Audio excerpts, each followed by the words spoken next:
Alright, so it's another day with the Bronco here, and we got our doors on and sitting here, and then we just want to make sure that we have like a pretty concrete seating position.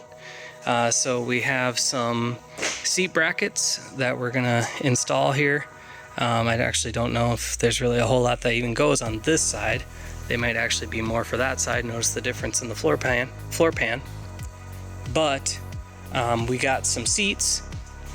These are the walnut colored seats, and so we're gonna open one up, try and get things installed, and just see how everything fits. All right, so here are the instructions.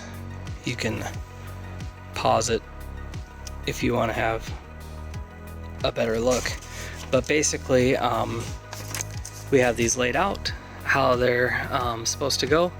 The one with the big hoop is on the far side. The other one with the big, the hoop and the double hole setups right here. And then these two have these little tabs on them. And then what you want to pay attention to is one of them has the hole not centered, and then this one here, it's centered.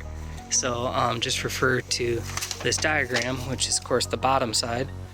But I think we're right. We're gonna go make sure here quick, but generally that's how that's supposed to go. All right, so we got our driver's seat sitting on a table here. We got our outside bracket. You can see it's the offset one where the hole's not in the middle. And then we got our, right down the middle one there. And they're the ones with the little kicks right here. Those are installed, and so you have to run the slider all the way back so you can get these on, and then all the way forward, and we'll put our fronts on. What we ended up using was the short bolt with a washer and a nut.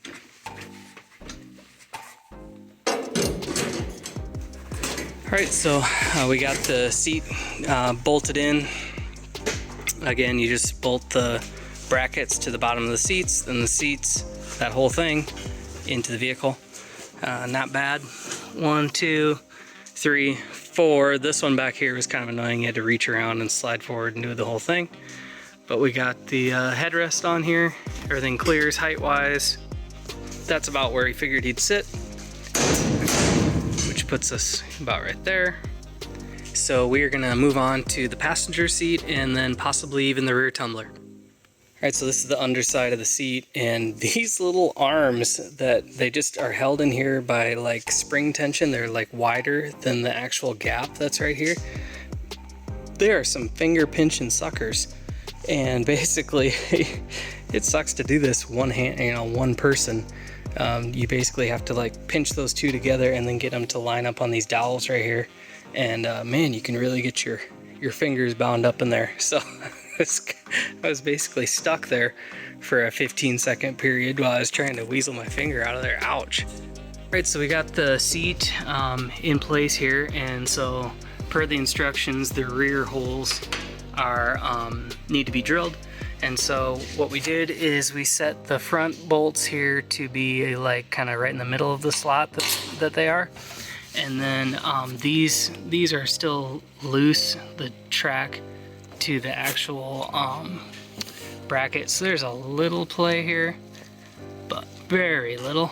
And so I'm going to get this, we're gonna get a little punch or a bit or something to mark center here, and then go ahead and drill.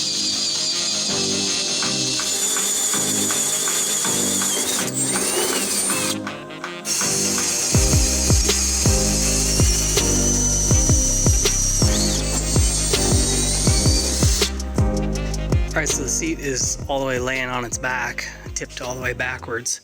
And so then that would make this the lower pin. So you have your bracket with it has this little notch right here. This little notch, I'm assuming it allows that pin to clear like that. So anyway, that's how we got it set up. And then we're gonna put a little E-clip right here to hold the bracket onto the seat.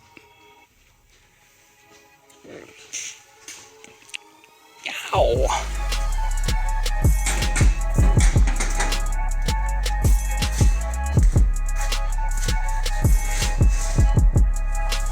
Alright, so we've spent the last couple minutes here discussing kind of where this should be and like how he expects to use it, and you know, coolers, seats, adults, children, how this is all going to work. And so I actually got up in there and have an enormous amount of legroom in this situation.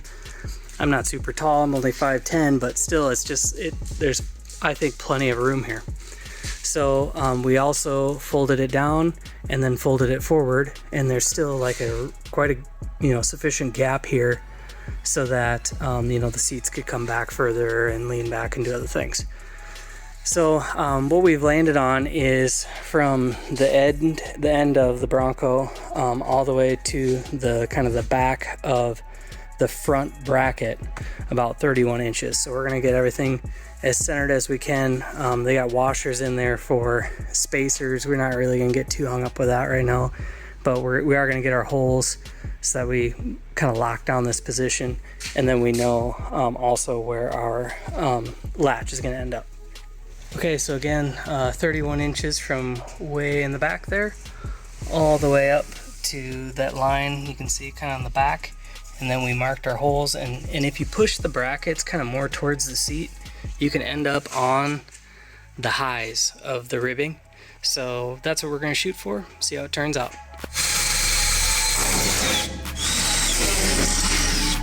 You get some moons. Okay.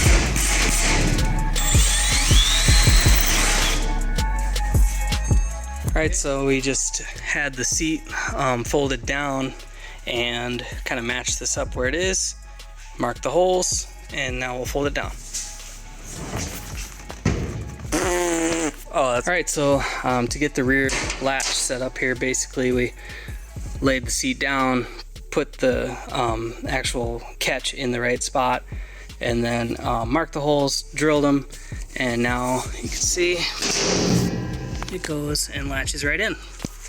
Okay, so those are the Tom's Offroad. I think they're premium seats is what they're called.